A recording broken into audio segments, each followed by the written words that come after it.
Naranjo. Sí, sí, se encuentra en sala. Estoy aquí, buenas tardes a todos. Buenas tardes. Buenas tardes. Un placer escucharlos y conocerle también, doctor Poloni. Igualmente, estoy muy contento con esta oportunidad. Será un deleite Bueno, escucharle.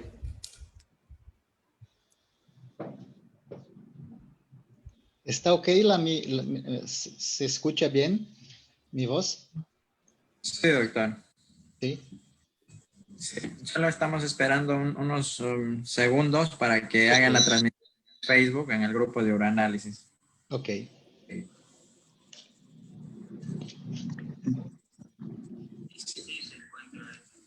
Sí, ya está conectado, amigos. sí, ya estamos. Ahora sí.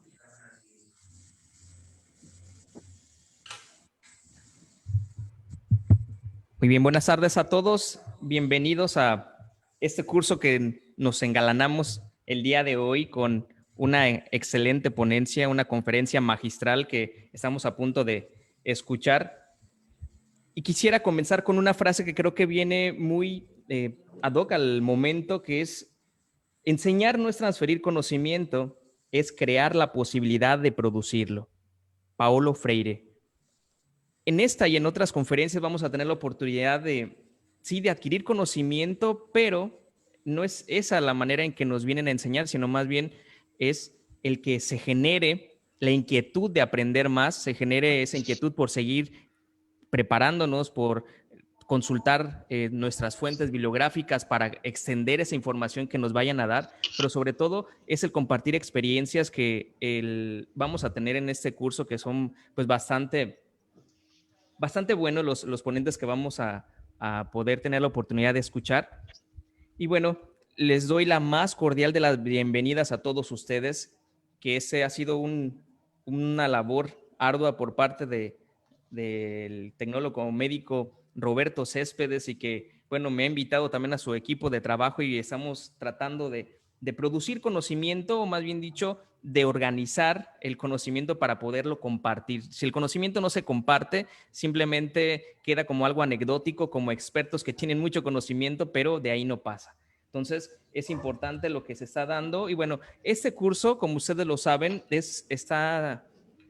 tenemos una coorganización, tanto su servidor como parte de la administración del grupo de Euroanálisis de Facebook, junto con el químico Giovanni Pérez, al cual le enviamos un cordial saludo, que por ahí nos debe de estar escuchando.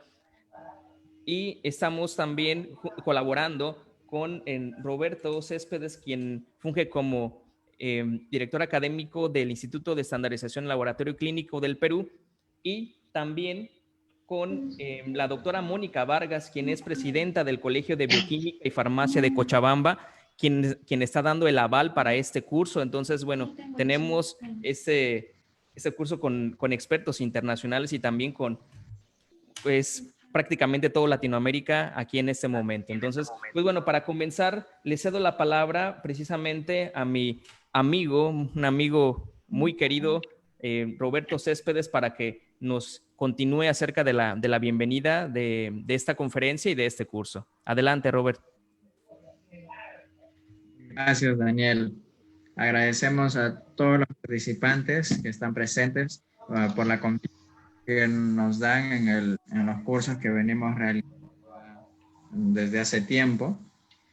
Agradecemos también a todos los expertos que nos apoyan en cada área, ¿no? Les comunico que tenemos grupos de Telegram exclusivos para diferentes áreas, como por ejemplo uroanálisis, hematología, bioquímica, parasitología, y en cada uno de ellos pues están los expertos que siempre responden a las preguntas o interrogantes que puedan surgir en nuestro momento de trabajo, durante un procedimiento, por ejemplo, en nuestra área de uroanálisis, si es que detectan en su turno de mañana, tarde o noche algún cristal que no puedan identificar, solamente toman una fotografía, envían al grupo de Telegram y están ahí los expertos como Daniel Naranjo, el químico Carlos Ramírez, también está el doctor Poloni, que nos apoyan con sus respuestas a poder tener un mejor panorama, ¿no? Todos los días aprendemos y gracias a Dios estamos utilizando los diversos medios de comunicación que hay disponibles a nuestra mano con la finalidad de difundir los aspectos académicos en nuestra área que nos apasiona, el laboratorio clínico. Desde aquí, desde Perú, agradezco a los profesionales que nos apoyan como expertos, a ustedes, a cada uno de los participantes, que si no fuese por ustedes no existiría pues ninguna institución educativa, y también a todos los coorganizadores, al Colegio de Tecnólogos Médicos de nuestro país, de Perú, por respaldarnos en los cursos que realizamos, en este curso internacional de uroanálisis, al Colegio de Bioquímica y Farmacia de Cochabamba, también por darnos el apoyo como coorganizador. Son muy buenos coordinadores, en este caso de Bolivia. Hay una gran cantidad de acogida. Siempre estoy admirado por el país de Bolivia, por el interés de aprender y en todos los cursos que siempre están participando. Muchas gracias por la confianza que nos dan. A ti, Daniel Naranjo, muchas gracias por todo el inmenso apoyo. También que ya lo has venido haciendo desde la página de Uroanálisis como administrador, uniendo a toda Latinoamérica. Igual también ahí en la página de Uroanálisis de Facebook, también ahí pueden subir en este caso algunos casos, recomendaciones, y todos estamos ahí atentos a ver las publicaciones para poder apoyarles en lo que se pueda, en responder con información que va actualizando todos los años, ¿no?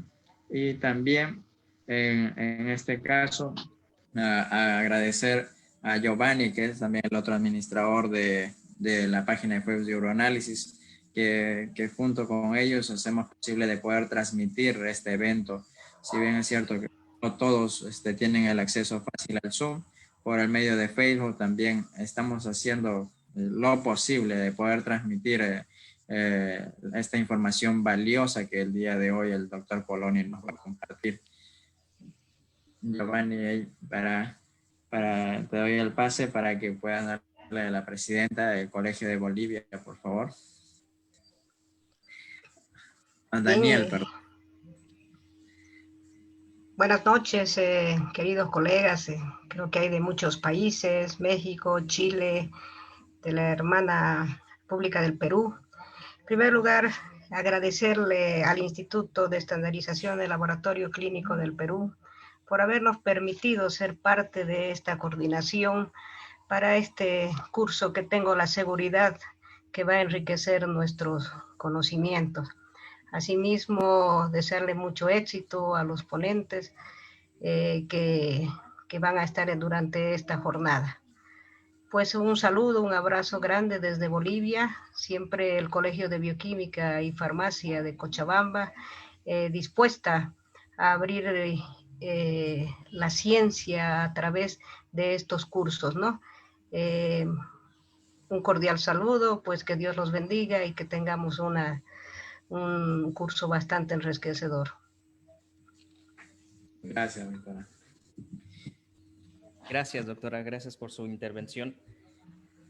Bien, vamos entonces sin más preámbulos a comenzar con la sesión del día de hoy, que nos tiene pues todos en ascuas, todos en espera de poder escuchar al experto del día de hoy, que creo que de verdad va a ser un deleite escucharlo. Para hablar un poquito de él, ya compartimos un poquito acerca de su currículum y lo volvemos a mencionar solamente para que ustedes se den una idea pues de la calidad de esta conferencia. En cuestión de nuestro ponente, su nombre es José Antonio Tesser Poloni. Él es de origen brasileño y, bueno, es egresado de la Universidad Pontificia Católica de Río Grande, en Brasil. Desde 2005, la mayor parte de su trabajo dedicado al uroanálisis. Realizó 2 cursos fuera de su país que lo hacen tener, pues, no solamente experiencia, sino amplio conocimiento del tema, en donde uno de ellos fue de microscopía de orina en Milán, Italia, y el otro en el laboratorio de citopatología en Basel, Suiza. Además, es autor de diversos artículos de divulgación científica publicados en revistas indexadas diversas. No solamente eso, sino también cuenta con 2 posgrados, una maestría en epidemiología y un doctorado en métodos de diagnósticos y además es consultor de análisis de orina por Controlab y es socio de la Sociedad Brasileña de Patología Clínica y Medicina de Laboratorio de su país, y además también es profesor de universidad también en su país. Entonces, podría pasarme la tarde hablando de los artículos que ha publicado, del currículum que él tiene, pero lo más importante que yo resalto bastante es su calidad humana. Ustedes van a tener, bueno, todos vamos a tener la oportunidad de escucharle, pero quienes lo conocemos un poquito más de cerca, sabemos de la calidad humana que tiene y de la sencillez para compartir el conocimiento. Entonces, sin más preámbulos, les cedo la palabra a nuestro maestro de esta noche, el maestro José Antonio Tesser Poloni. Adelante, maestro. Muchas gracias, Daniel. Muchas gracias. Gracias, Roberto. Soy muy feliz de hablar en esta oportunidad. Estoy muy impresionado con la cantidad de participantes. Nunca tuve la oportunidad de hablar para tanta gente. Okay. Son muchos participantes, es increíble. Entonces, estoy muy contento con esta oportunidad. Voy a compartir la presentación, ¿ok? Para que podamos empezar. ¿Todos pueden ver? Sí, maestro. Sí. La caneta.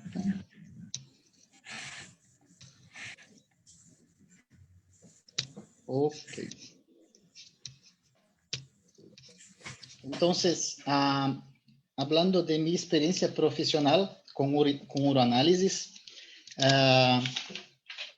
trabajé durante 15 años con microscopía de orina en un laboratorio central que da servicio a un complejo hospitalario con 7 hospitales, 1.042 camas.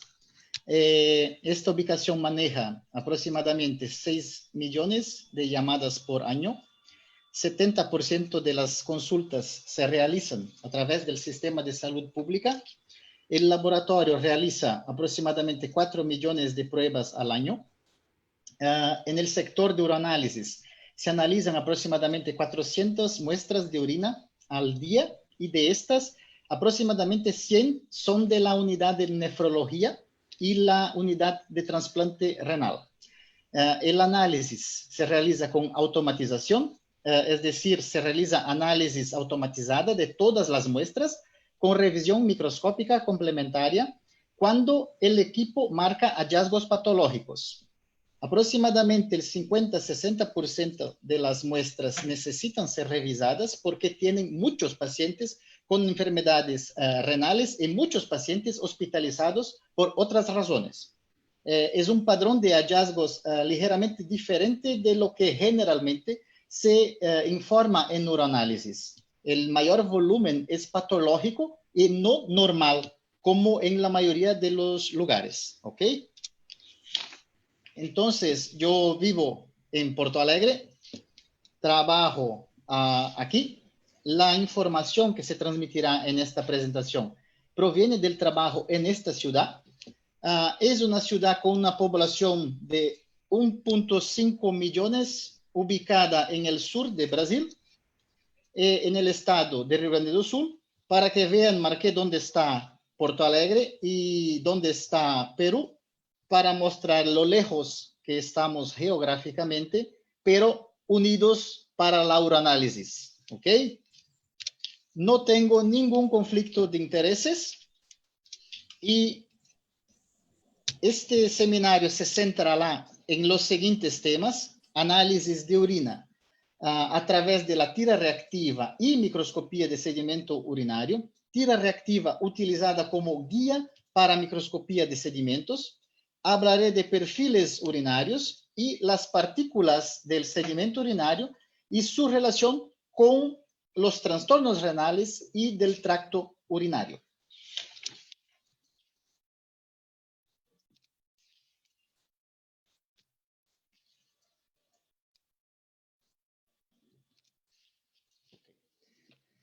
El análisis de orina en cuanto a recogida y transporte de muestras procedimiento analítico, informe de resultados de esta prueba. Existen una serie de normas nacionales e internacionales como la European Urinalysis Guideline, CLSI, otras recomendaciones. No voy a hablar de metodología, hablaré de información sobre la cual podemos trabajar independientemente del método que se está utilizando.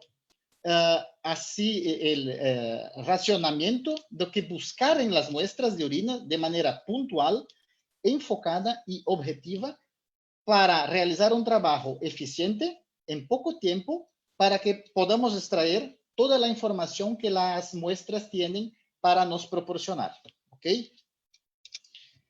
Entonces, vayamos a los perfiles urinarios, que es el propósito de esta presentación. ¿Ok?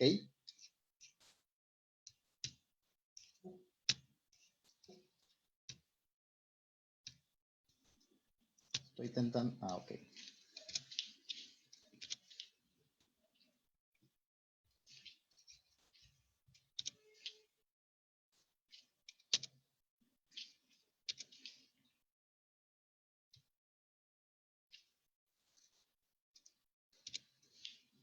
No comprendo la presentación no está andando.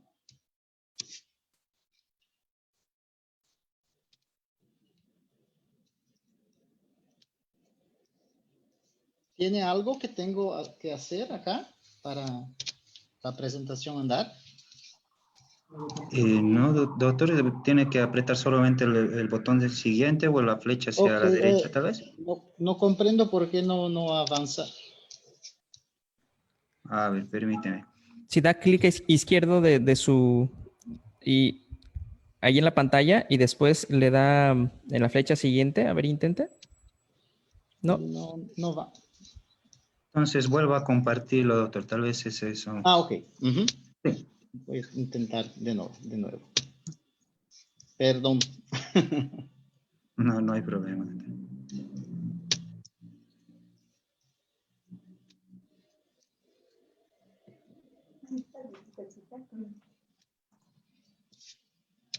Opa. Fue.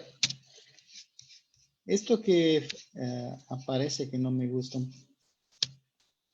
No sé por qué. Ok. Vamos a los perfiles, que es lo que importa. Entonces, el primer perfil, y hay varios de los que voy a hablar ahora, es sobre lesión tubular, ¿ok? Entonces, esta primera sería, por ejemplo, una lesión tubular debida al uso de algún medicamento nefrotóxico, ¿ok? Entonces, la tira reactiva en estos casos, en los que solo tenemos una lesión tubular, no necesariamente tiene información, ¿ok? Incluso puede tener todos los resultados normales, todo negativo. Entonces, esta detección de esta situación se basa integralmente en la microscopía, en el profesional que realiza el análisis microscópico. Las proteínas son un hallazgo que puede estar presente, pero puede no estarlo. Entonces, aquí dependerá totalmente del profesional que esté realizando el análisis microscópico y es fundamental poder identificar el elemento que apunta a la flecha que es una célula epitelial tubular renal. Un bellísimo ejemplo, ¿ok? Es una célula epitelial tubular renal, indica que existe una agresión al epitelio tubular renal y, muy importante, podemos encontrar ellas libres o dentro de cilindros, como se ve acá. ¿Ok? Los cilindros son información muy fuerte, porque son estructuras formadas exclusivamente dentro de los riñones. Cuando hay algún elemento que se adhiere a los cilindros, tiene un gran valor diagnóstico porque podemos observar en la orina un reflejo de lo que está sucediendo a nivel tubular renal. Este es un hallazgo extremadamente importante. Quiero mantener estos hallazgos en células tubulares renales y cilindros epiteliales porque son hallazgos que aparecerán no solo en lesiones tubulares, sino que en patologías glomerulares también. Es común que tengamos daño tubular asociado a esta patología glomerular. Por lo que en patologías glomerulares, además de los hallazgos de los glomérulos, generalmente tenemos daño tubular. Esta información que tenemos aquí, que depende totalmente del conocimiento de la morfología de estas estructuras, también se utilizará más adelante en los próximos perfiles que aparecerán, ¿ok? Entonces, miren bien estas estructuras, es importante conocerlas correctamente.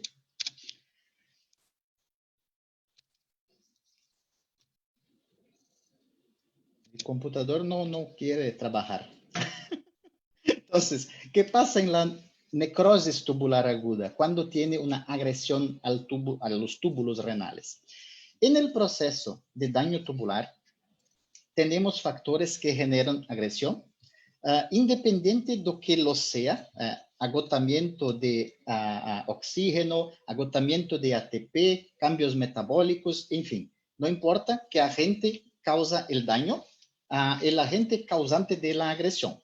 El caso es que cuando hay agresión al epitelio tubular, las células tubulares sufren un proceso de muerte, sufren cambios en su morfología, se desprenden de los túbulos y acaban entrando en la vía urinaria, donde pasa la orina.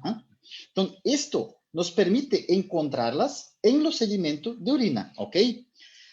Pero, además, es muy importante decir que cuando se desprenden, dependiendo de la intensidad, la cantidad de células que se desprenden, podemos tener un grupo de estas células dentro de los túbulos contribuyendo al proceso de obstrucción tubular, como se ve acá. Además, cuando existe este proceso de agresión a nivel tubular renal, se produce un aumento intraluminal de sodio y calcio asociado a un pH más ácido, lo que favorece la polimerización de la proteína de Tamm-Horsfall, ¿ok? Y cuando polimeriza, forma un gel que es la estructura básica de los cilindros y cualquier elemento que está pasando por los túbulos renales puede adherirse a estas fibrilas de la proteína de Tamm-Horsfall, originando, por ejemplo, los cilindros epiteliales. Y los restos de las células tubulares renales darán lugar a los cilindros granulares, ¿ok? Entonces, si hay ahora hablamos de daño tubular, si hay glóbulos rojos pasando por el glomérulo, si hay glóbulos blancos pasando por allí, cualquier elemento que pasa por los túbulos a las fibrilas de la proteína de Tamm-Horsfall puede quedar atrapado. Y encontraremos estos elementos atrapados dentro del cilindro en el sedimento de orina. Por lo que los cilindros son información extremadamente valiosa, ¿ok? Les pido que, esto es muy interesante, les pido que miren de cerca estas células acá, que han pasado por un proceso de muerte que están representadas aquí a la derecha, ¿ok? Y noten su morfología, ¿ok? Ahora vamos a observar las células de un cilindro epitelial, de este cilindro epitelial acá, ¿ok? Puedo retornar. Observen la morfología y observen la morfología de estas células acá. Entonces, las células, cuando ocurre el proceso de muerte celular, generalmente no las vemos con la morfología normal, mantenida, como en aquel primer ejemplo que mostré, bonita, bien característica, ¿ok? Lo más habitual es que estén maltratadas, marchitas, con el núcleo destruido, en fin, totalmente en proceso de destrucción. Esto es importante mantener en mente, ¿ok? Por lo que veremos estas estructuras con la morfología totalmente alterada en el sedimento de orina. También podemos tener restos de estas células, podemos tener fragmentos que originan estos cilindros granulares. Aquí tenemos un cilindro que contiene parte granular y dos restos de células acá. Y acá un cilindro totalmente granular. Entonces, estos cilindros epiteliales, cilindros granulares, son hallazgos bastante característicos de muerte celular, lesión tubular, necrosis tubular aguda, y esto puede estar relacionado con insuficiencia renal aguda, ¿ok? Entonces, ahora vamos a un segundo ejemplo, una situación muy peculiar de lesión tubular, ¿ok? Habrán otros ejemplos de lesión tubular por diferentes agentes agresores, ¿ok?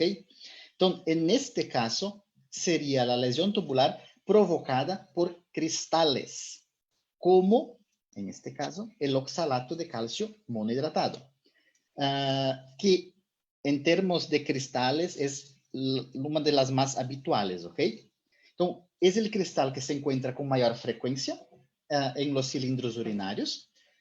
No que sea común, ¿ok? Pero este cristal es lo más común. Esta situación se puede observar, por ejemplo, en pacientes con hiperoxaluria primaria. La hiperoxaluria es una condición en la que el paciente no produce una enzima hepática llamada alanina glioxilato aminotransferasa, y esto hace que el paciente tenga precipitación de oxalato de calcio en su cuerpo, especialmente a nivel de túbulos renales, ¿ok?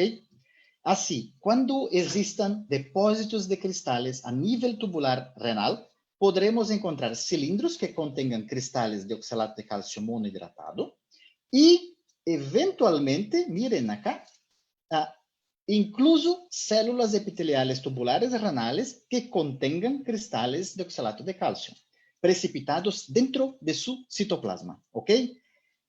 Acá también muy importante, la tira reactiva puede no tener ningún indicio, ¿ok? Entonces, podemos tener un resultado negativo, eventualmente podemos tener la aparición de proteínas, pero, nuevamente, seremos muy dependientes de la habilidad del profesional que está realizando el análisis microscópico para la detección de estos hallazgos y los recursos microscópicos con los que cuenta este profesional, como por ejemplo, en este caso, la microscopía de luz polarizada, que es un recurso de gran utilidad para la identificación de cristales, especialmente los cristales de oxalato de calcio monohidratado, como se puede ver acá. Entonces, aquí tenemos una representación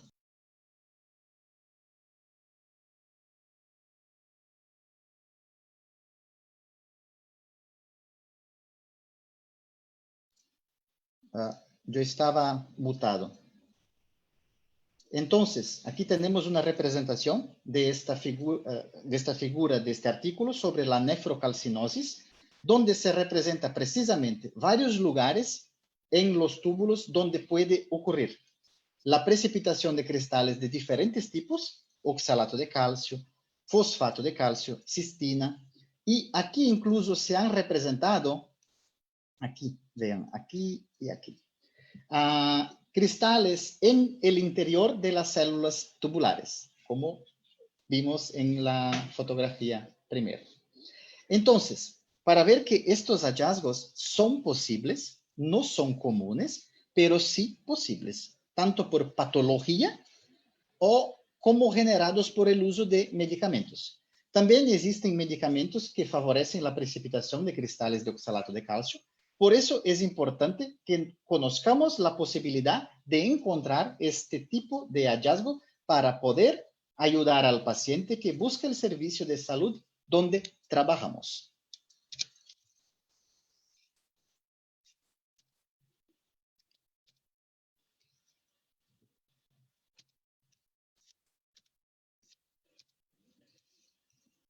Comprendo mi computadora ahora.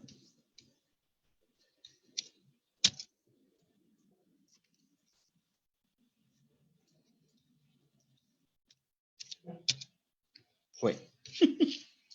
Entonces, Aquí tenemos una información muy interesante que siempre me gusta mostrar, porque es un cilindro que tiene cristales de oxalato de calcio monohidratado dentro de la matriz, ¿ok?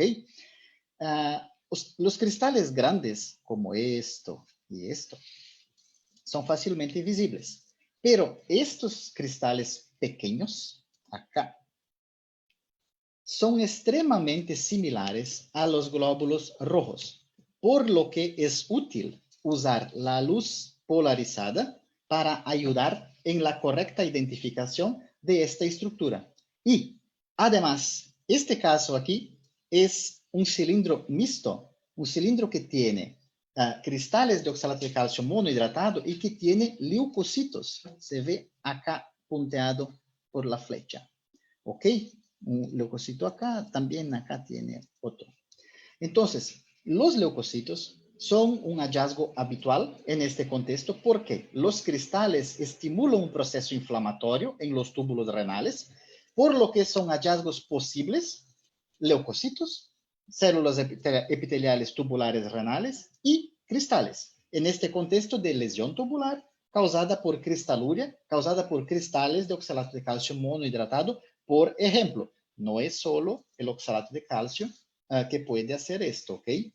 No, pero aquí estamos ejemplificando con el que es lo más habitual a provocar este tipo de situaciones, ¿ok? Entonces, aquí tenemos otro ejemplo de lesión tubular. Este es un ejemplo muy peculiar de lesión tubular asociada con la bilirrubina directa. Los pacientes con infección por el virus de la hepatitis C con cirrosis alcohólica son el tipo de pacientes que suelen tener niveles séricos elevados de bilirrubina directa, y esta bilirrubina directa puede ser filtrada por los glomérulos. Cuando llega al sistema tubular renal, promueve un proceso de toxicidad que conduce a la muerte de las células tubulares renales, y es un patrón ya de hallazgos bastante frecuente esto de necrosis tubular, de muerte de las células tubulares en el paciente que tiene enfermedad hepática grave. Aquí podemos ver las células tubulares renales, los cilindros epiteliales, todos pigmentados de color amarillo intenso, precisamente por la presencia de niveles muy altos de bilirrubina en esta muestra. Aquí la tira reactiva sirve como guía, ¿ok? Importante. Aquí tenemos una guía en la tira reactiva. También tenemos un resultado positivo para la bilirrubina y el urobilinógeno en este contexto, ¿ok? Pero principalmente la bilirrubina, muy fuerte. Proteínas también podemos tener resultado positivo. Así, en el contexto del paciente hepático, el hallazgo de estos elementos de origen renal es útil para diferenciar si el paciente tiene insuficiencia renal aguda por necrosis tubular aguda o por síndrome hepatorrenal, por ejemplo. Es un hallazgo que aún está en discusión, pero un hallazgo posible que contribuye al diagnóstico.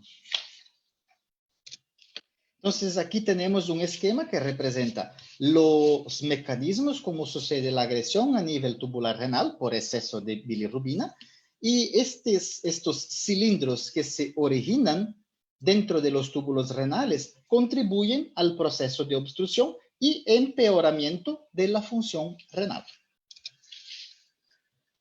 Aquí tenemos el tercer ejemplo en el contexto de necrosis tubular aguda, que es de la lesión tubular asociada a la hemoglobina, ¿ok? Y ya hemos hablado de bilirrubina, hablamos ahora de hemoglobina y hablaremos de mioglobina, ¿ok? 3 proteínas globulares que pueden ser filtradas por el glomérulo, proteínas endógenas que en exceso y filtradas por los glomérulos terminan siendo tóxicas para las células tubulares renales. Todas ellas favoreciendo un proceso de daño tubular y necrosis tubular, ¿ok?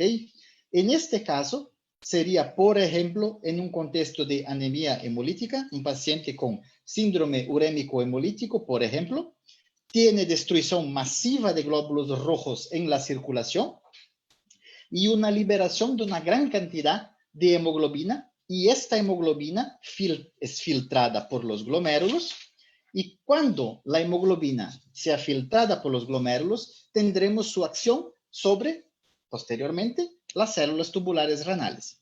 Un detalle importante en la tira reactiva, el paciente con anemia hemolítica tendrá un resultado positivo para sangre, para hemoglobina, y básicamente en el sedimento no observaremos glóbulos rojos o veremos muy pocos glóbulos rojos, ¿ok?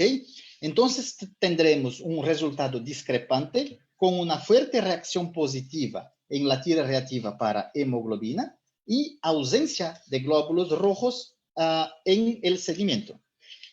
Otra información, el urobilinógeno es un marcador que aparece en las enfermedades hepáticas y también en las enfermedades hemolíticas, por lo que es un hallazgo que también suele estar aumentado. Y el sedimento del paciente tendrá el mismo panorama del que estamos hablando: cilindros granulares, epiteliales, células tubulares renales. En el contexto de la hemoglobinuria, es posible tener cilindros pigmentados de marrón, rojo, un tono oscuro como esto acá, por ejemplo, ¿ok?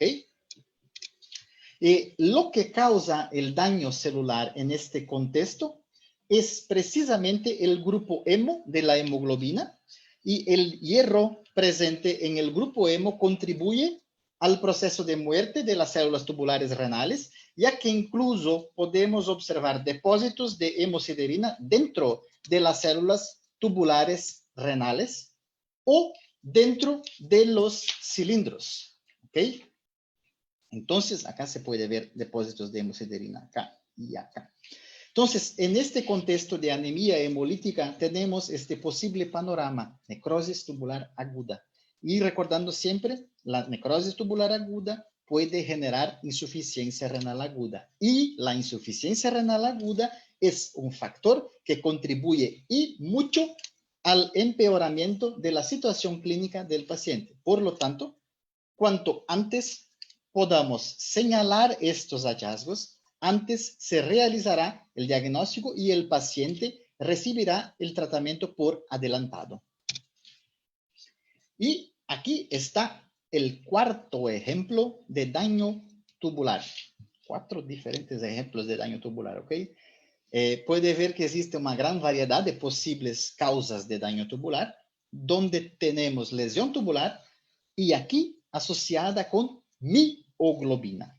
Otra proteína globular, esta proveniente del músculo esquelético. ¿Y cuándo pasa esto? Esto ocurre en pacientes con rabdomiólisis, y en la rabdomiólisis hay una destrucción, una licuefacción del músculo estriado esquelético con la liberación de una gran cantidad de mioglobina. La mioglobina es igualmente una proteína globular y puede ser filtrada por los glomérulos, ingresando al sistema tubular y también promoviendo de la misma forma toxicidad, muerte de células tubulares renales y necrosis tubular aguda.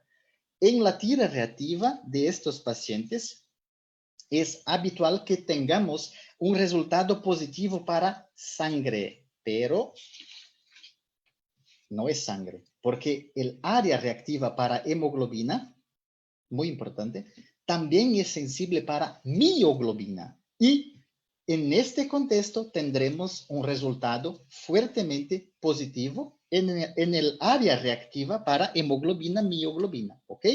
Entonces, no observaremos glóbulos rojos en el sedimento porque no es hematuria que este paciente tiene, es mioglobinuria. La proteinuria es un hallazgo habitual, una cruz, 2 cruces, proteinuria no intensa, pero puede estar presente. Y una información importante en la sangre es la dosis de creatina quinasa, que por lo general en la rabdomiólisis tiene niveles altísimos. Es una guía de información muy importante. Este sedimento es interesante, este acá que está representado, porque tiene, cuando se mira en campo brillante, básicamente cilindros granulares, pero tiene un que está punteado, ¿ok? Este que se apunta con la flecha, cuando se ve con luz, con filtro de luz polarizada, vemos que está formado por sales, por cristales. Son, en este caso, sales de urato, cristales de ácido úrico.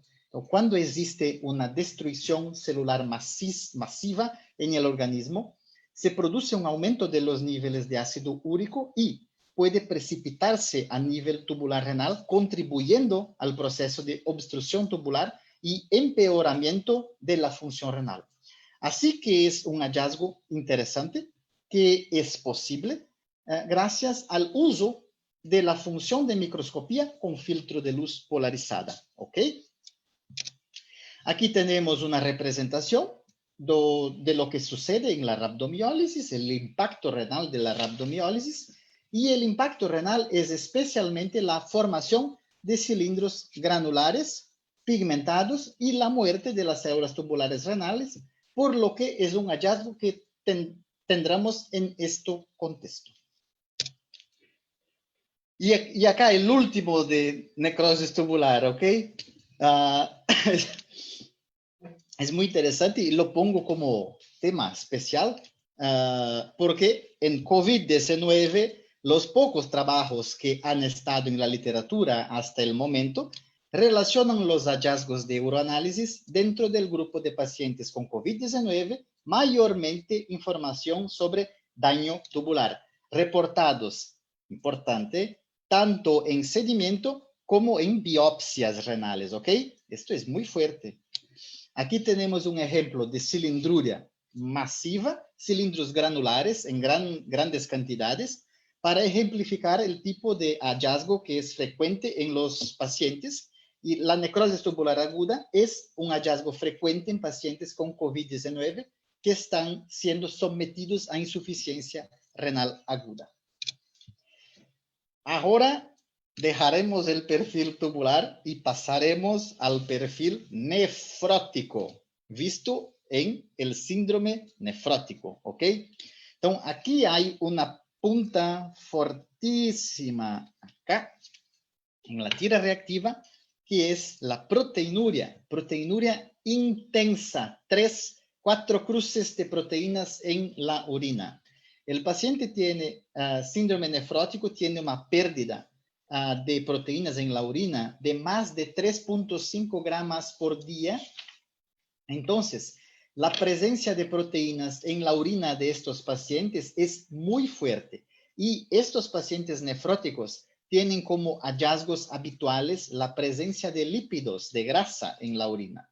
Los lípidos pueden ser libres, pueden quedar atrapados en cilindros, como en este caso, pueden quedar atrapados dentro de cuerpos grasos ovalados, pueden estar en forma de cristales de colesterol, por lo que los hallazgos habituales del paciente nefrótico, además de la intensa proteinuria en la tira reactiva, son los lípidos. Las grasas de diferentes formas se observan en el sedimento urinario.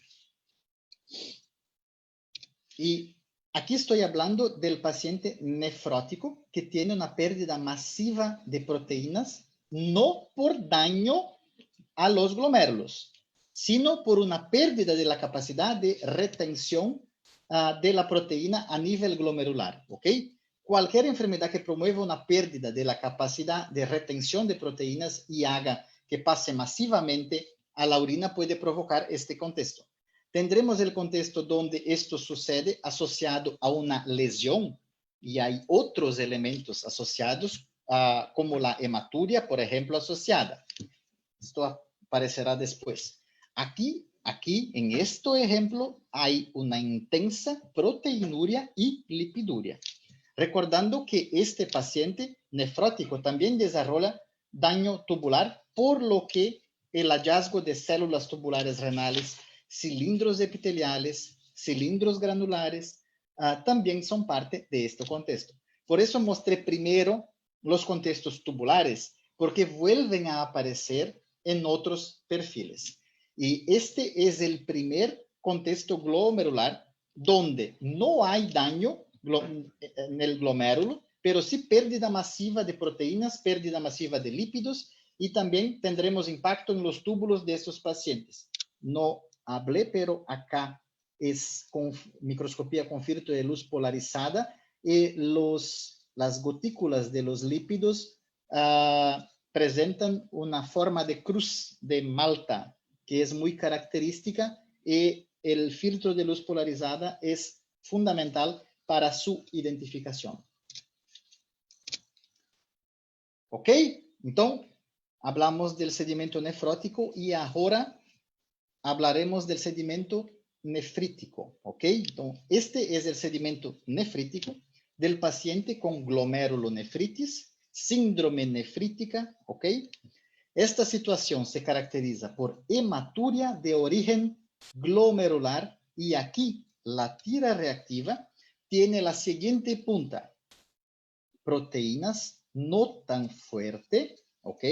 Una cruz, dos cruces, rasgos y mucha sangre, ¿ok? Hemoglobina en la tira reactiva.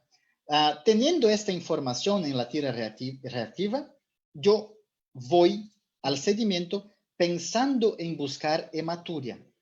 Como hay proteinuria asociada, buscaré hematuria y hematuria con dismorfismo. Yo aumento mis posibilidades de encontrar si hago una búsqueda activa de los elementos, ¿ok? Esto es muy importante.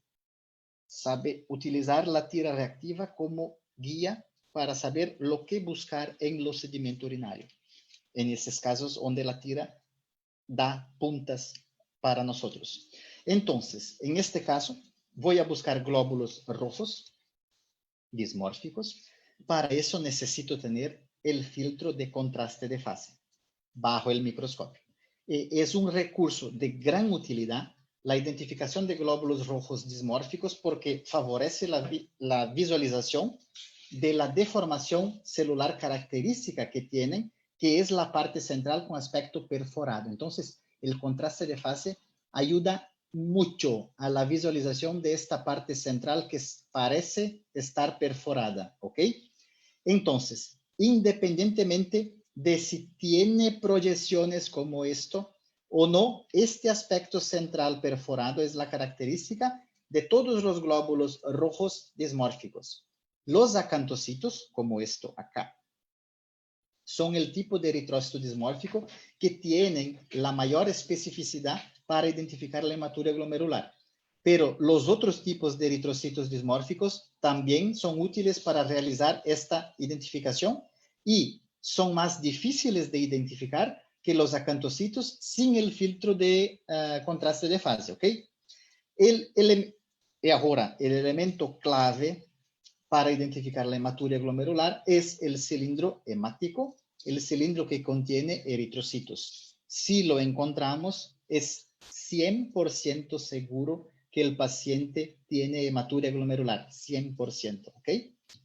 Recordando, este paciente también puede tener asociado daño tubular, por lo que también miraré la muestra de este paciente en busca de células tubulares, cilindros epiteliales, cilindros granulares. Todo esto es parte del perfil nefrítico. Entonces, observen que se hace una búsqueda activa de los elementos y esto es extremadamente importante, ¿ok? Entonces, ¿cómo se genera la hematuria glomerular? Entonces, generalmente se genera a partir de una lesión, ahora hablando de lesión, agresión, ¿ok? En los capilares glomerulares. Así, por ejemplo, aquí se muestra lo que sucede en el paciente con glomerulonefritis post-infecciosa, que es una de las situaciones más comunes para causar hematuria glomerular. Lo que sucede, por ejemplo, un niño de 6, 7 años tiene una infección de garganta, unos 15 o 20 días después comienza a tener sangre en la orina. Revisemos su muestra y tengamos una imagen nefrítica. ¿Qué sucedió? En este proceso de infección de la garganta, el organismo ensambla una respuesta inmune frente al agresor, generalmente el Streptococcus. Se produce la formación de inmunocomplejos y estos inmunocomplejos se depositan aquí Vean estas marcas oscuras acá. Entre los espacios que existen entre los podocitos y los pedicelos y la membrana en el glomérulo. Los neutrófilos, cuando atraviesan el capilar glomerular, identifican la presencia de estos inmunocomplejos, liberan sus enzimas líticas, ya que esta es su función, y esto termina propiciando una lesión, ¿ok? La formación de fisuras en los capilares glomerulares. Y estas fisuras tienen diferentes tamaños.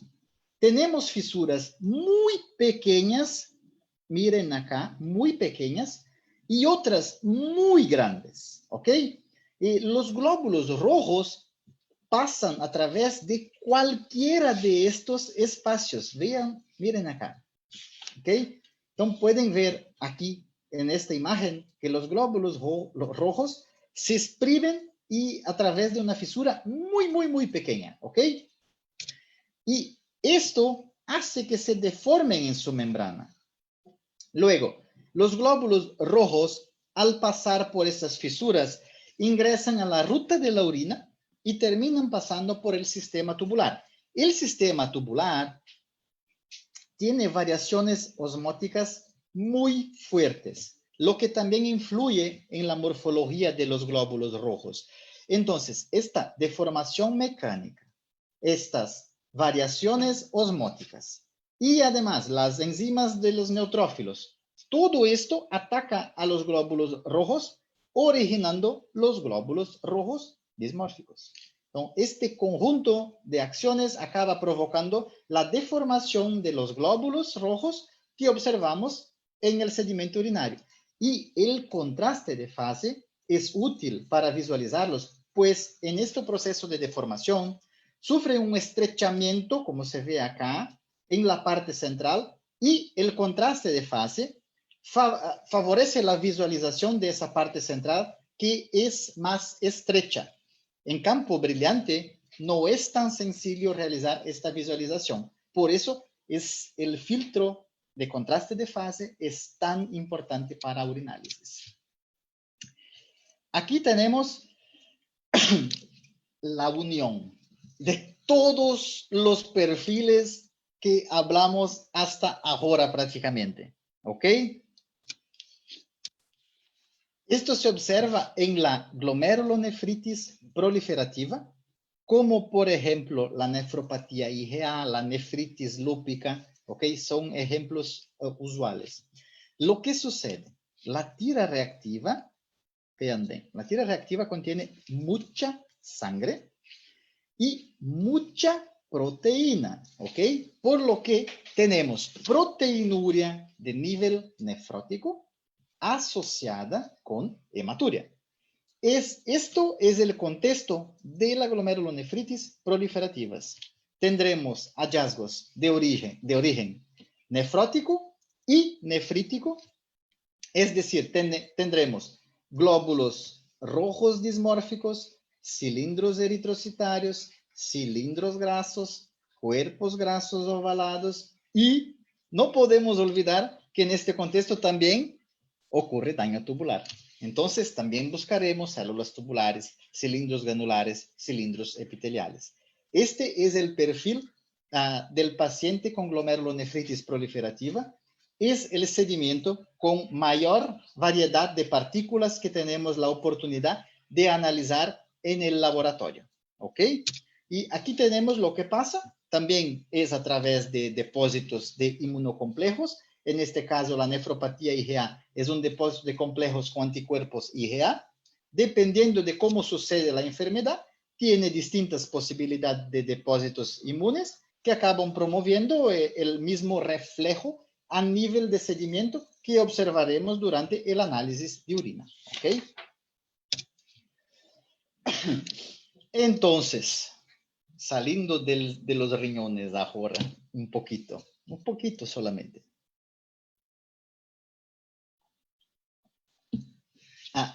Hablamos de todos estos contextos tubulares y glomerulares y ahora vamos a hablar del contexto, del perfil de la infección del tracto urinario por bacterias, que es el principal motivo para la realización de análisis de orina y urocultivo.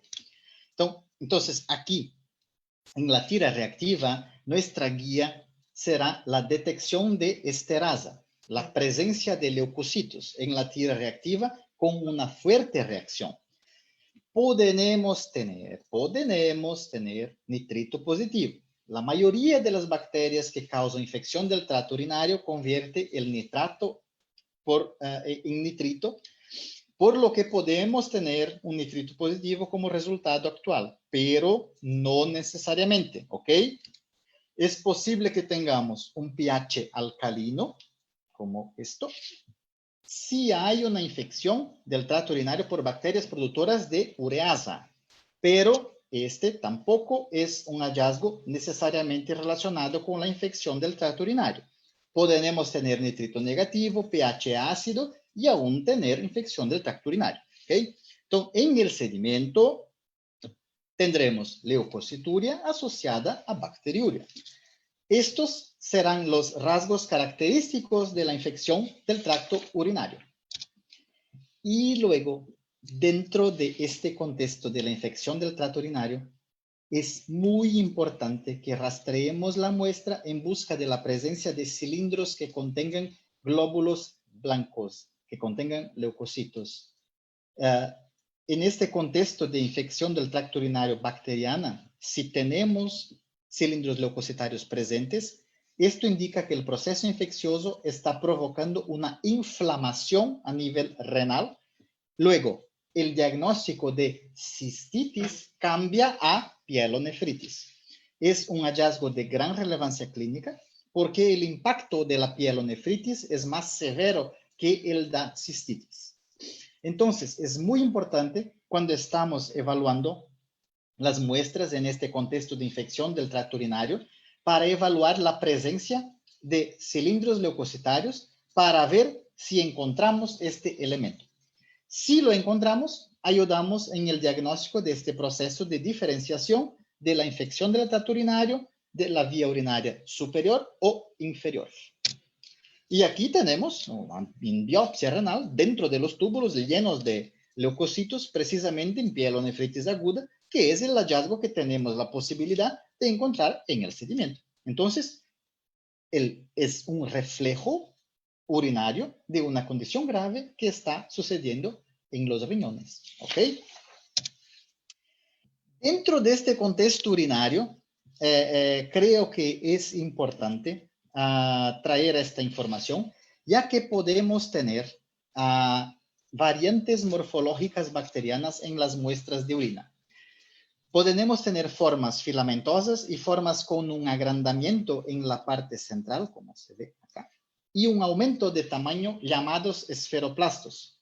Esto tiene muy poca información en la literatura y la muy poca información que tiene ubica estos hallazgos en el contexto de bacterias multiresistentes y en pacientes que han sido tratados con subdosis de antibióticos beta-lactámicos. Entonces, es un hallazgo nuevo, es un hallazgo que tiene poca información en la literatura, es una estructura relativamente grande que confunde al analista, parecen hongos, hongos es la estructura que más viene a la mente, y si se tiñen con tinción de Gram, por ejemplo, las levaduras cándida son Gram positivas y estas estructuras son Gram negativas.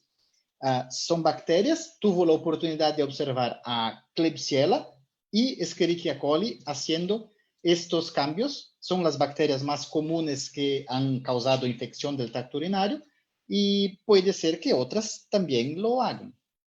Y muy interesante, para el analista, para el microscopista, normalmente el elemento que le viene a la mente al ver esto es un hongo, pero la automatización de partículas urinarias también es confusa por estas estructuras, pero confunde estos elementos debido a esta parte central redonda con glóbulos rojos. Entonces, este hallazgo lo publicamos y dio lugar también a otro trabajo que también se publicó con un grupo de Croacia como resultado de este hallazgo en uno de sus pacientes a la automatización que lo identificó erróneamente como glóbulos rojos. Entonces, al menos para no confundir, es bueno conocer la estructura, la posibilidad de encontrar este tipo de estructura. La verdadera importancia clínica aún necesita mucho trabajo para aclararse. Entonces, además de las bacterias, tenemos otras posibilidades de que se observen agentes infecciosos en la muestra de orina. El más común es, en términos de parásitos, es Trichomonas vaginalis, es el parásito más común que podemos encontrar. Son fácilmente identificables por su movimiento muy rápido e intenso en la muestra. Suele ser un hallazgo asociado a una recogida realizada sin higiene. Es una enfermedad de transmisión sexual y tiene su valor clínico. Su detección es relevante. También el Schistosoma hematobium, que está aquí en la parte central, no es un parásito que tenemos aquí en las Américas, es un parásito que se encuentra en el continente africano y en el Oriente Medio, pero eventualmente puede venir alguien que venga de estos lugares donde es endémico para hacer pruebas en el laboratorio. Entonces es importante conocer este parásito. Se aloja en la vejiga, encontramos los huevos que son grandísimos. Por lo general, estos pacientes tienen hematuria urológica asociada y es un hallazgo posible, no es nuestra vida diaria, pero es posible.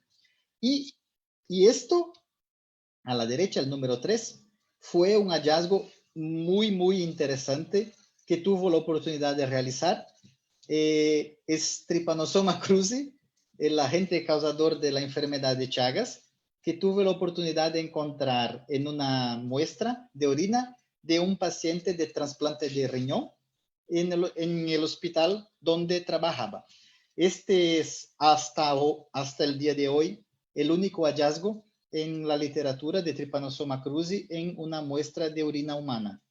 Y este paciente tenía antecedentes de hematuria y proteinuria, por lo que quizá se observó este parásito en la muestra de orina.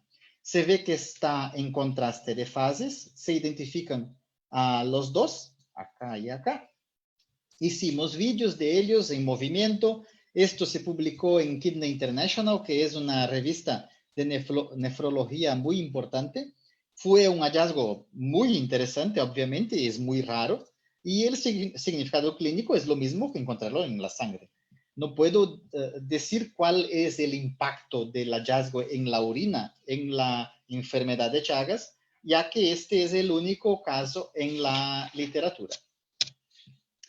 Y dejando bacterias y parásitos y ahora hablando de hongos, tenemos hongos que se pueden ver en forma de levaduras y pseudohifas, y obviamente Cándida es el agente infeccioso fúngico más común, pero no podemos olvidarnos de nuestro amigo Cryptococcus, una levadura encapsulada que se puede ver en muestras de orina en pacientes inmunodeprimidos y básicamente se puede ver aquí dentro del cilindro la cápsula de Cryptococcus marcada por la proteína de Tam-Horsfall. Y en este caso, ni siquiera la tinción de China fue necesaria porque la cápsula de Cryptococcus está marcada por la proteína en el cilindro. Esto también lo publicamos en Kidney International, muy interesante también, un hallazgo que se desconocía y fue el primero que encontramos en el hospital. Y luego, después, en otros días, en otros meses siguientes, encontramos en otros 3 pacientes.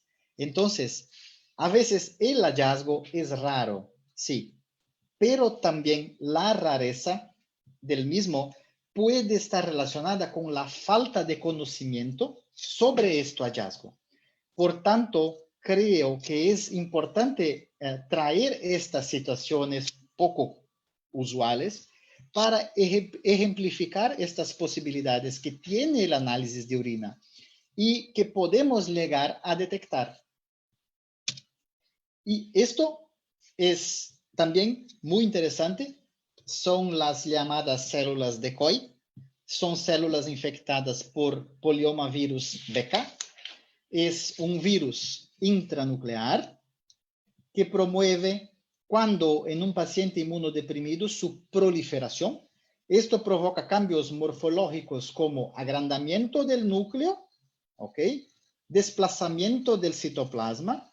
Tiene esta forma alargada, forma de cometa, que le es característica. Estas inclusiones intranucleares en el borde del núcleo, y esto es un hallazgo importante, especialmente para los receptores de trasplante de riñón. Y cuando se produce esta modificación morfológica, la célula se desprende de los túbulos, promoviendo una pérdida de la función y originando una enfermedad denominada nefropatía asociada al poliomavirus BK, que en el trasplante renal puede provocar la pérdida del injerto.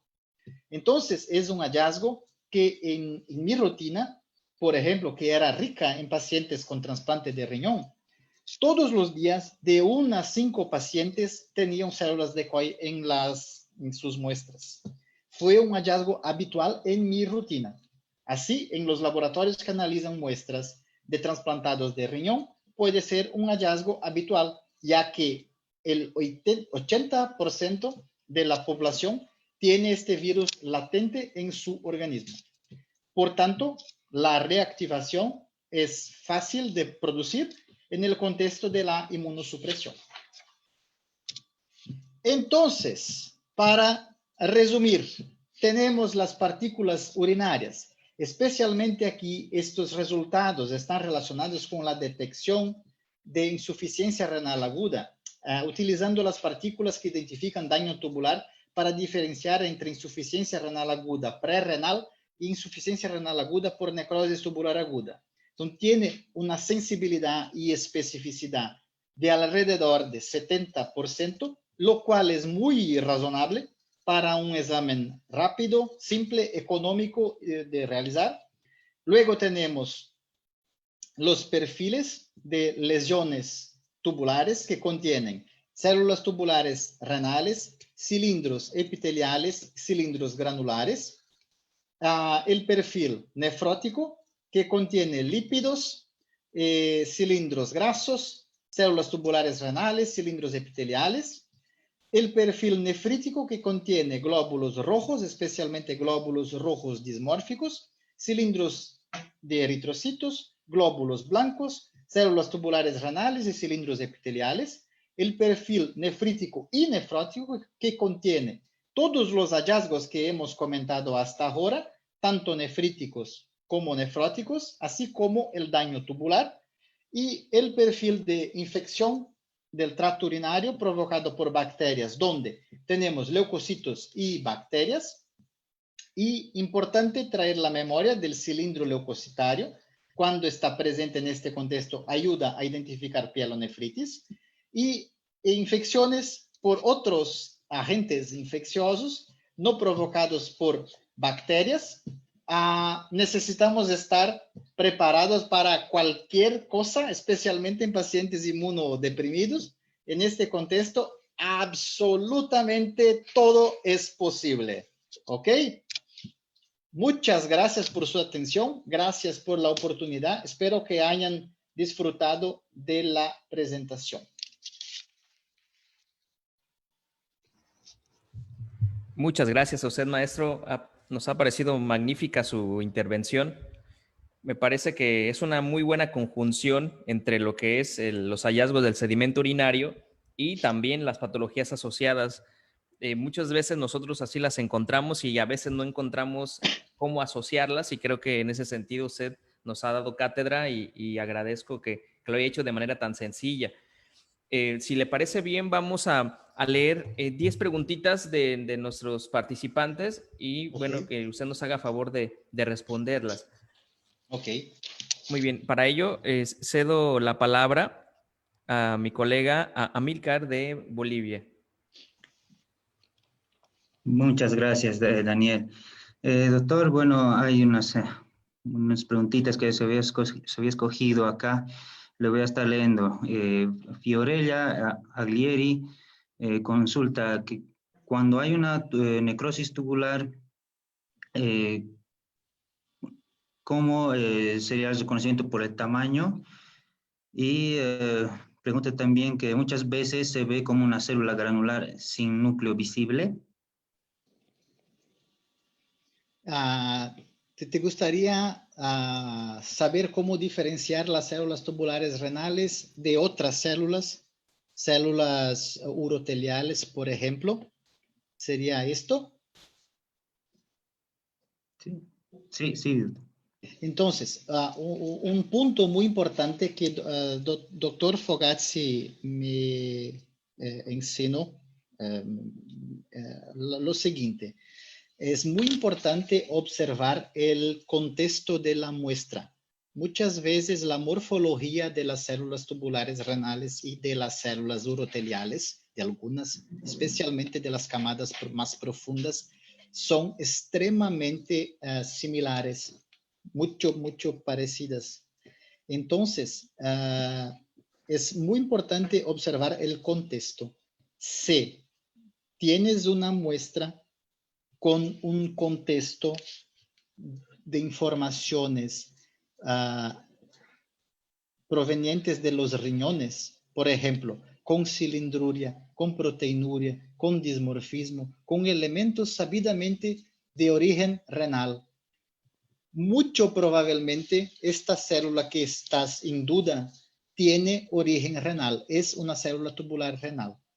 Si tienes un contexto de muestra que no tiene información renal, no tiene proteinuria, no tiene cilindruria, no tiene elementos, informaciones renales, y tienes estas células redondas, dubias, que no sabes si son tubulares o no, mucho probablemente, si no tienen ninguna información renal, estas células son uroteliales.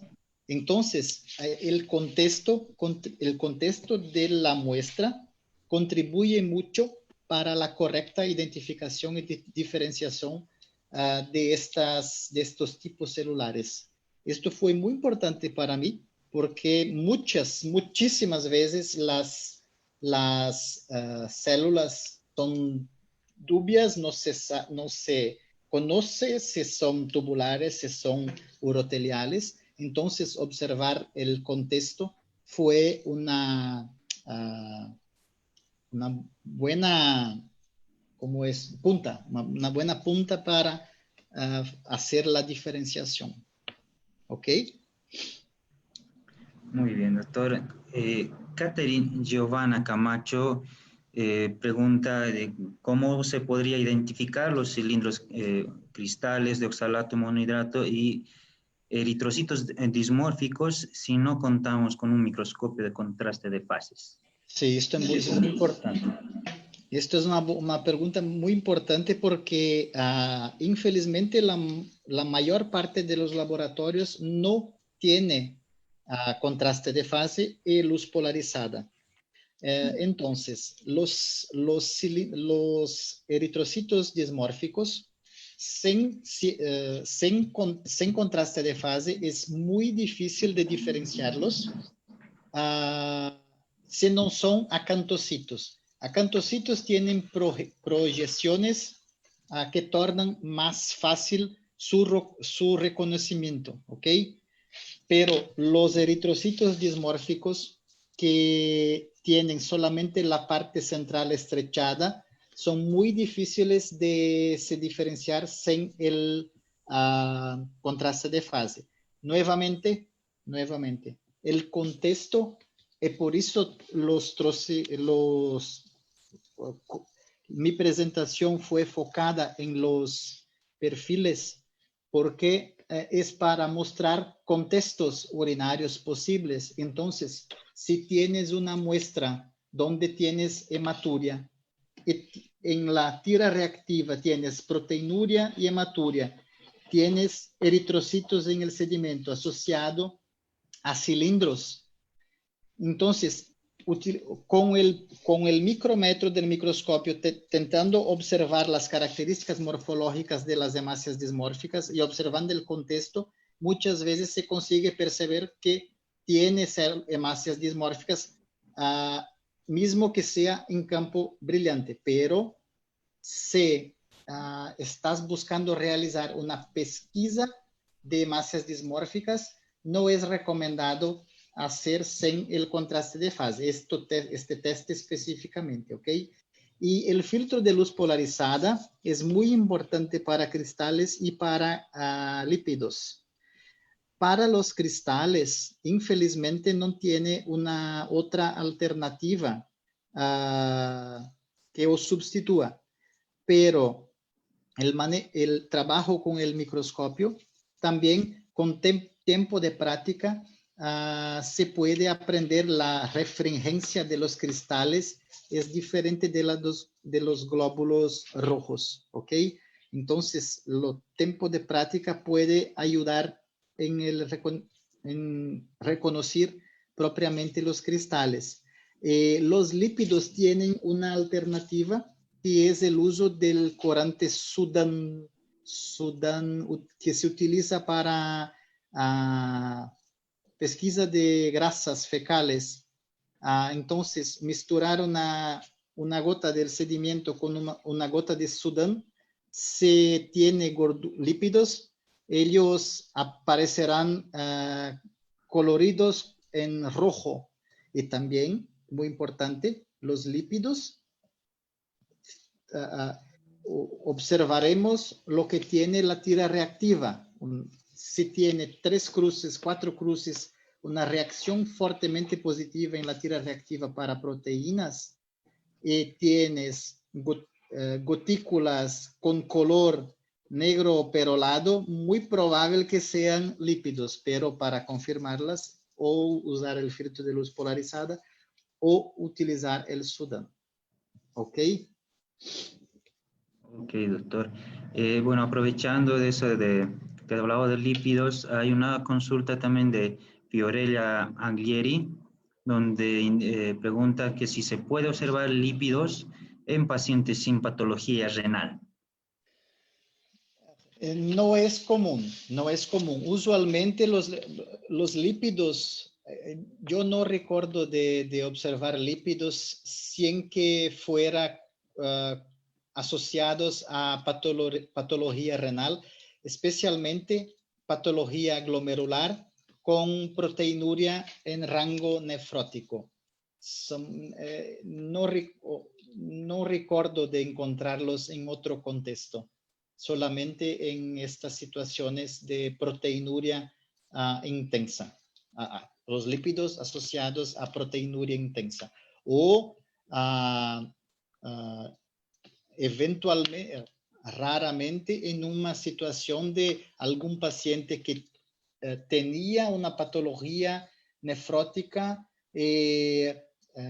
estuvo mejor, pero no con tanta proteinuria, una cruz, 2 cruces, presentando lípidos, pero tenía una patología anterior, pregresa, ¿ok? Entonces, honestamente, no recuerdo de observarlos en otro contexto que no sea el nefrótico. Está bien, doctor.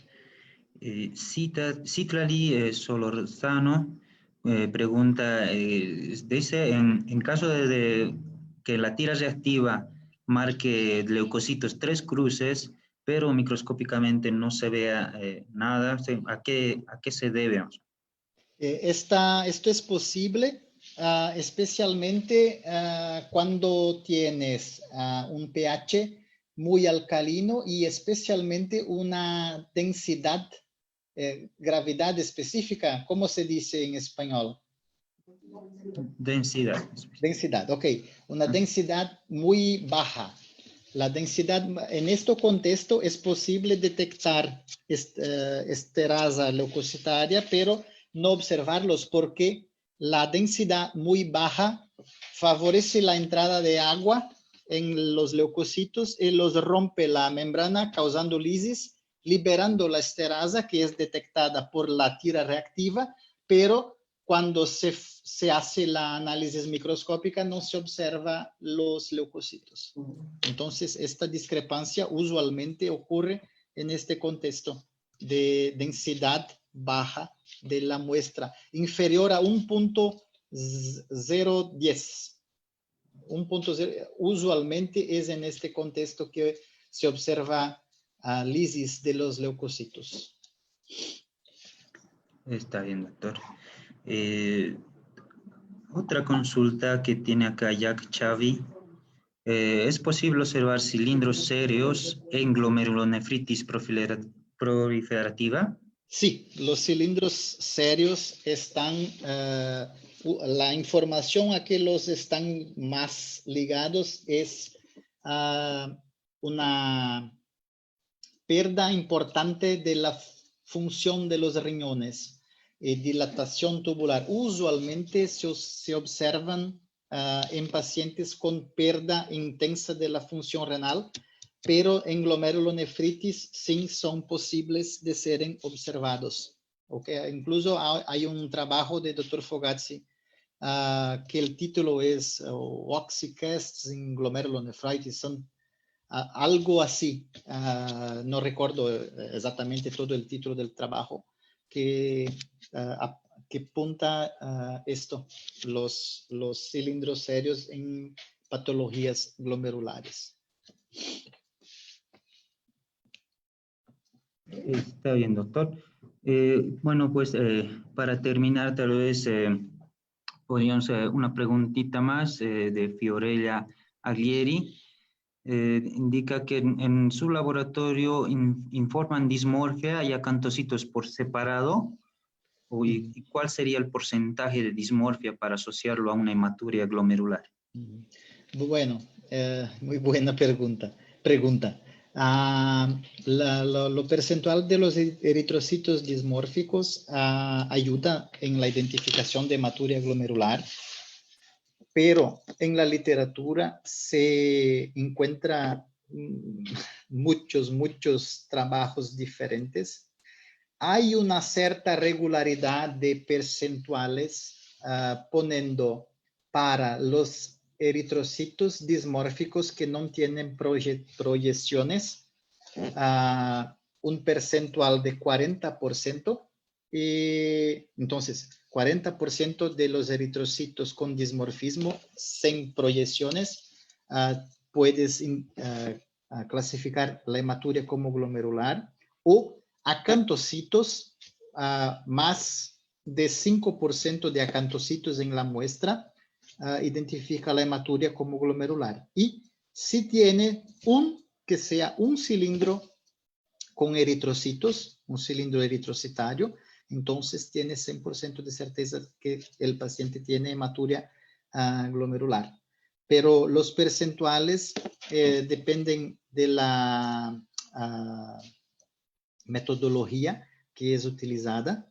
Entonces, o que es más recomendado es conducir la análisis de acuerdo con determinada metodología y utilizar el valor de referencia que fue establecido por esta metodología. Pero este valor de 40% para eritrocitos dismórficos, 100 proyecciones, es más de 40% y más de 5% de acantocitos, es de cierta forma regular en la literatura. Aparece más de una vez. ¿Ok? Ok, doctor. Pues muchas gracias por su excelente disertación, presentación, doctor. Hay muchas preguntas que tal vez podríamos estar continuando por toda la noche, doctor. Pero bueno, vamos a estar tratando siempre, ¿no?, de estar respondiendo también a los grupos. Le cedo la palabra a mi colega Daniel. Tal vez si quiere hablar, doctor. Sí, gracias. Solamente una última, doctor, simplemente como manera de conclusión también de su plática. Obviamente también si quisiera agregar algo más sería interesante, pero algo que colegas mexicanos y que también de otros países a veces nos hacemos la pregunta y tenemos esa inquietud de cómo poder realmente tener esa comunicación efectiva con el médico, porque normalmente uno desde el laboratorio ve muchas cosas. Hay muchas cosas que a lo mejor uno interpreta, sin embargo, el médico no siempre lo hace de la misma manera. Y Sí. usted que ha tenido la experiencia de trabajar con nefrólogos, que incluso se codea con ellos y se puede hablar de tú a tú, ¿cuál sería el consejo, la recomendación para todos nosotros quienes estamos como analistas en los diferentes laboratorios desde nuestras trincheras para poder colaborar de la mejor manera?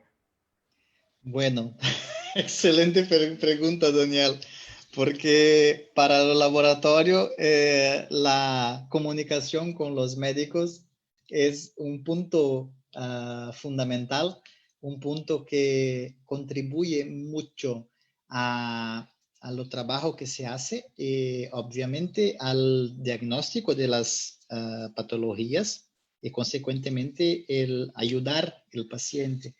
Entonces, uh, la minha, o que pudo perceber durante los años fue que los médicos, de manera general, respetan mucho las personas que trabajan con extrema seriedad y calidad.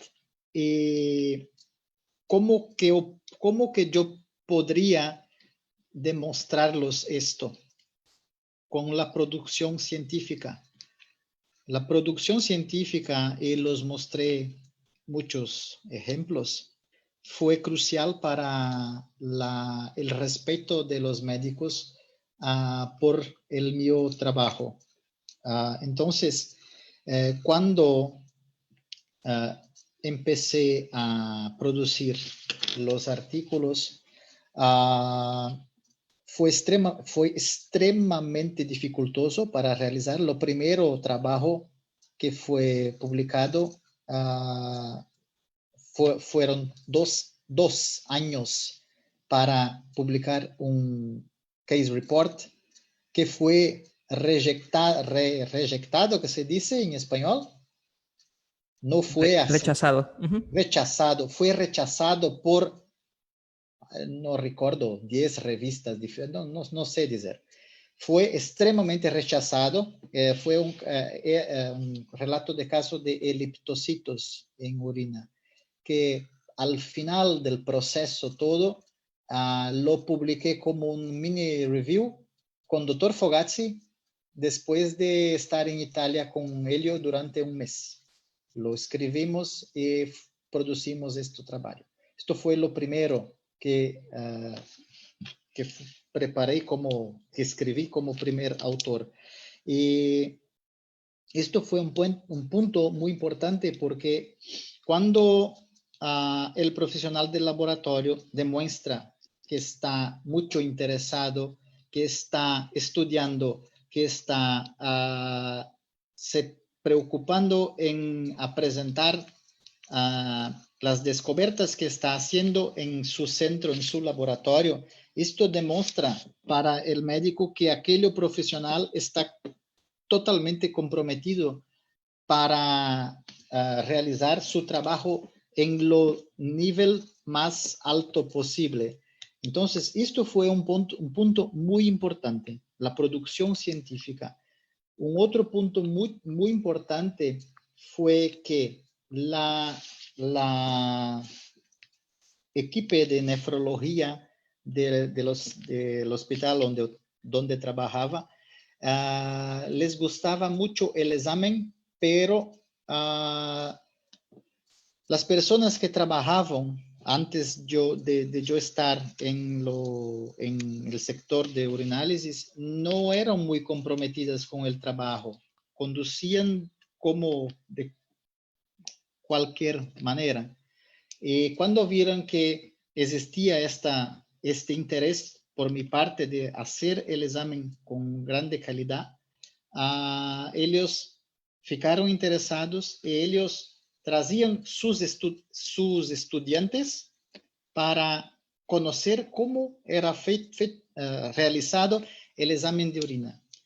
Esto fue muchísimo importante porque cuando la doctora, la nefróloga principal, llegaba al sector con sus alumnos, 10 alumnos, 15 alumnos, para yo mostrar los leucocitos, los cilindros, las células tubulares, los cristales, yo pude visualizar, pude enxergar, ver la persona que recibía la información que yo colocaba en el papel, los resultados de los exámenes.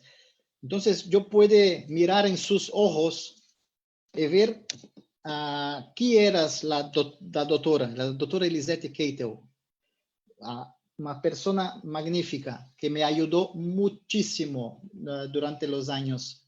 Entonces, yo conocía su nombre del sistema del laboratorio, pero no la tenía visto. Entonces, ella vino visitarme y trajo sus alumnos. Entonces, yo pude ver que existía, de facto, la doctora Elisete Keitel existía en persona, estaba en la mía frente, y traje las personas que ella enseñaba para que pudiesen conocer el mío trabajo. Entonces, en aquel momento yo vi, tiene alguien que valoriza mucho este teste. Yo tengo que hacer lo mejor que yo puedo. Todo que estuviera al mío alcance yo voy a hacer, porque esta persona está viendo, está entrando en el laboratorio para mostrar a sus alumnos cómo se hace el examen de orina. Entonces, yo pude ver la valorización del teste, ¿ok? Y también un otro punto, retornando, porque todo está relacionado, de nuevo, en mi contexto, que era riquísimo en trasplantados renales, las células de COI que mostré, cuando la equipo de nefrología pude perceber que yo conseguía encontrar este elemento, ellos ficaron impresionadísimos porque las células de COI representaban la detección precoce o la detección en el examen de orina de rutina de un agente infeccioso importante que causaba pérdida de injertos y que ellos necesitaban hacer testes complementarios de biología molecular, que ellos precisaban realizar citología, biopsia renal. Entonces, durante la rutina, ellos podían mandar las urinas y yo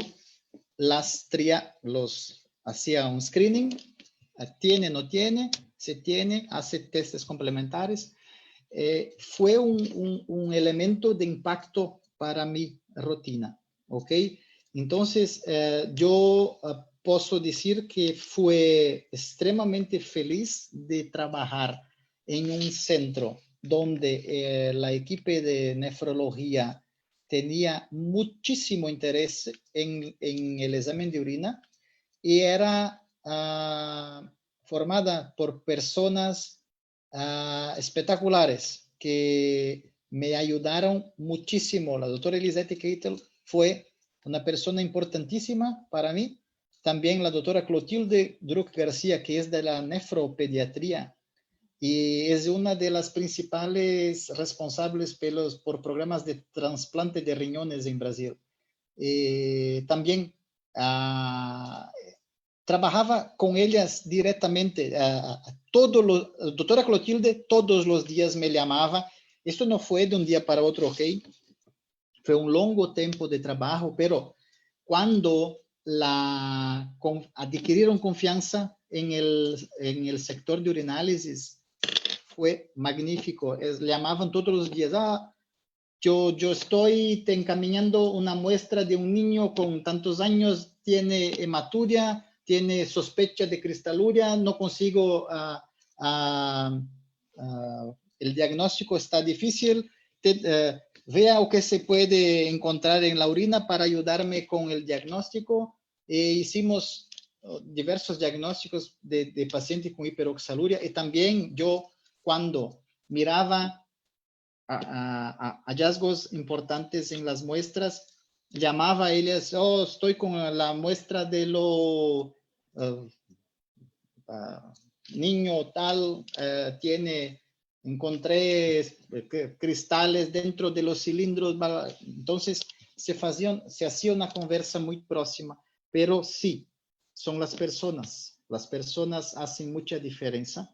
Si ellos son interesados, las cosas son más favorables, más tienden a acontecer. Entonces, yo era una persona muy interesada en el examen de orina, que estaba en un local que tenía un contexto de amostras prácticamente único no mundo, mientras no sé si tiene otro lugar con tantas muestras patológicas, y que tenía equipos de nefrología adulta pediátrica y de trasplante de riñones con interés en el examen. Entonces, fue una conjunción de factores muy positiva.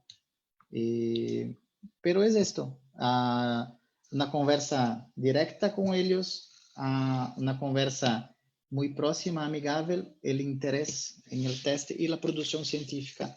Cuando ellos pudieron ver la producción científica en buenas revistas, publicaciones buenas, el respeto fue mayor. Ok, fue longa mi respuesta. No, muchísimas gracias, maestro. La verdad es que fue muy, muy fructífera su respuesta. Creo que esa parte es la que nosotros no cambiamos por nada, que es decir, el compartir experiencia, lo que usted nos ha compartido en este último y también además de su conocimiento, es lo que de verdad nos hace mejores, nos hace mucha falta, porque las experiencias creo que son una cosa que no se puede sustituir por nada. Entonces, le agradezco por ello. Y bueno, antes de concluir, no sé si quiere agregar algo más para cederle la palabra ya a mi colega y compañero y amigo, Roberto. No sé, doctor, si quiere agregar algo más. No, yo quiero agradecer por la oportunidad. Vi que fueron 650 participantes. Nunca había hablado para tantas personas. Entonces, en este momento del COVID-19, está proporcionando situaciones muy interesantes. Yo costumo ver siempre lo positivo de las situaciones. Entonces, ahora durante la pandemia tuve la oportunidad de hablar para European Federation of Clinical Chemistry and Laboratory Medicine, que fue algo muy, muy importante, también muy interesante, de hablar para el continente europeo. Después de eso, Roberto me invitó para hablar para Latinoamérica. Entonces, son momentos belísimos. Nunca pensé que podría, con el examen de orina, hablar, por ejemplo, para el continente europeo y para Latinoamérica. Entonces, esto está aconteciendo ahora durante la pandemia. Estoy de mi casa hablando para dos continentes. Ya tuvo la oportunidad de hablar. Fico muy feliz, muy contento por ver la urinálisis llamando atención de los profesionales del laboratorio, porque cuando yo empecé a trabajar con urinálisis más de 15 años atrás, no era un teste valorado por la mayoría de los profesionales, y hoy estoy viendo mucha gente interesada e incluso los fabricantes de equipamientos produciendo equipamientos de automatización, muchos sofisticados. Entonces, esto demuestra que el examen de orina está recibiendo más atención. Y esto me hace muy feliz, muy contento, porque es un teste, un examen simples de realizarlo, no es simples de entenderlo o de encontrar los hallazgos en las muestras, pero es simples de realizarlo, es un examen barato, es un examen rápido, totalmente en conexión con la medicina diagnóstica actual de point of care. Dices point of care, Urinalysis is point of care desde la Edad Media. Entonces, es un teste que está recibiendo una valorización, y esto me hace muchísimo feliz, muchísimo contente. Entonces, el día de hoy es extremadamente especial. Es la primera vez que tengo la oportunidad de hablar en español. Yo sé que mi español es terrible, en portuñol, pero estamos consiguiéndonos comunicar. Esto es, para mí, es magnífico. Gracias, doctor. Ahora sí, Robert, pues adelante. Gracias, Daniel. Bueno, gracias, doctor, por su excelente ponencia. Estimado Poloni, muchas gracias por el apoyo en mejorar el área de uroanálisis. Agradezco también a todos los países, a los participantes de España, de Estados Unidos, de Trinidad y Tobago, de Honduras, de El Salvador, de Cuba, de República Dominicana, de Argentina, de Chile, a todos mis amigos de Bolivia, Paraguay, Uruguay. Perdónenme si me olvido algún país, son tantos países que estaba revisando así en la brevedad nada más. Gracias a los que no han podido conectarse por el Zoom. Igual también las siguientes ponencias lo vamos a seguir transmitiendo por la página de Uroanálisis.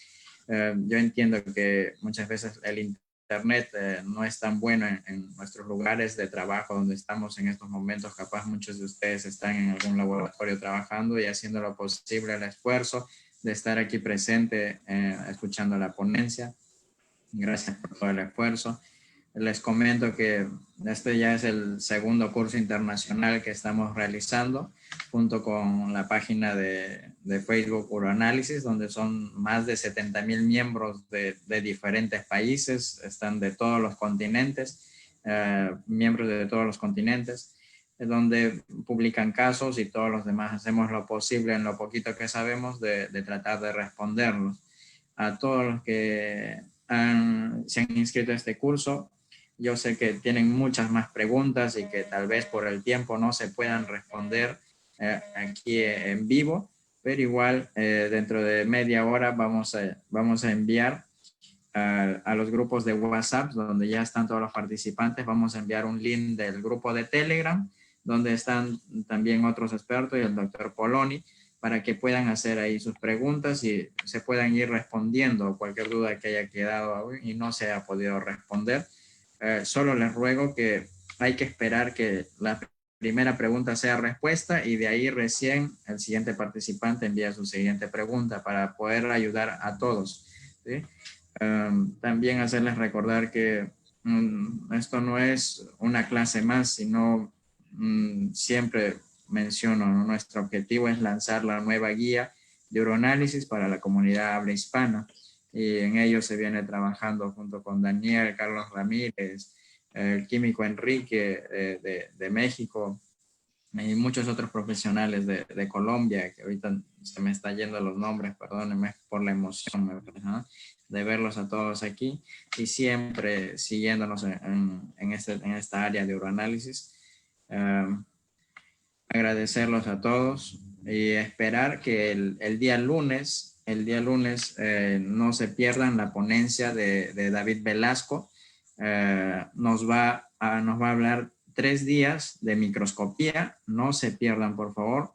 Ya tenemos claro que el microscopio de contraste de fase es de suma importancia en nuestra área, pero sabemos que también no todos tenemos la posibilidad de poder tener un microscopio de contraste de fase, ¿no? Es cierto. Entonces David Velasco va a hacer lo posible de mostrarnos allí videos, de explicarnos cómo podemos hacer microscopios de diferentes tipos de luz de forma casera, ¿sí? Nos va a también recomendaciones para usar el microscopio de manera correcta. Empezamos el día lunes con David y todos estos cursos finalizan recién el 11 de noviembre, así que no piensen que ya están libres, ¿sí? El 11 de noviembre recién finalizamos este maravilloso curso. Cualquier duda, consulta, está en el WhatsApp del Instituto Libre, el grupo de Telegram, que en media hora ya se va a compartir a los grupos de WhatsApp, porque se han hecho 5 grupos de WhatsApp por la cantidad de participantes, así que en Telegram vamos a poder ingresar todos en un solo grupo y para no perdernos ninguna pregunta y puedan absolver nuestras dudas, ¿no? Le esperamos el día lunes. Gracias a todos. Gracias, doctor Poloni. Gracias, Daniel. Gracias, doctora Milka. ¿Sí? Hasta el día lunes. Muchas gracias. Muchas gracias, doctor. Pues entonces, doctora Mónica, tal vez si gusta puede también algunas, ¿me cedo la palabra? Bueno, no, creo que ya está todo dicho, ¿no? Muchísimas gracias, doctor Poloni, una charla magistral, muy enriquecedora, pues, bueno, de nuevo, muchísimas gracias y estaremos atentas a los links que van a estar mandando, ¿no? Y nos vemos el lunes. Un saludo y hasta la próxima. Hasta el lunes, doctora. Entonces los esperamos el día lunes y doctor, pues muchas gracias y voy a comentarle tal vez por último que ha llegado siempre hasta los 900 ahí que han podido ver su presentación, doctor, para que pueda estar orgulloso. ¿Cuántas personas? Hasta unos 900, alrededor de 900 personas han podido, más lo que es de Facebook. 900 personas. Sí, doctor. ¡Wow! Así que puede estar. Nunca tuvo la oportunidad de hablar para tantas personas, seguramente. Sí, doctor. Bueno, okay. Entonces, pues vamos a estar, yo creo, también en contacto, cualquier curso, doctor. Muchas gracias. Muchas gracias, muchas gracias. Bueno, buenas noches. Buenas noches.